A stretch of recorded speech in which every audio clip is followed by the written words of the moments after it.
Moi. Niin, halusin puhua niinku vampyyrileffoista, mitä mulla on. Täällä.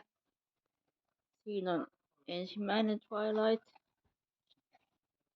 Toinen. Kolmas. Aamunkojosa 1. Ja aamunkojosa 2. Siinä on niinku yksi leffasarja. Sitten mulla on yksittäisiä Van Helsing. Erittäin hyvä elokuva. Ja tääkin on hyvä leffasarja, tää Blade. Ja sitten mulla on tällainen kasarileffasta vai mistä leffasta se olikaan tehty tää Bright Night. Sitten mulla on tästä se New Blood. Sekin on hyvä leffa. Sitten on Dark Shadows. Hyvä leffa.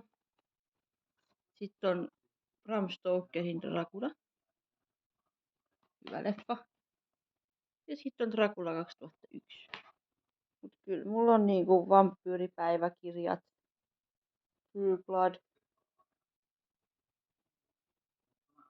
Ja sit mä oon nähnyt paljon vampyyrileffoja.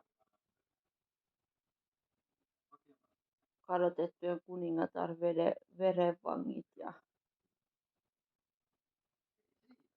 tämmöstä. Paljon on nähty ja muutenkin, että muutenkin paljon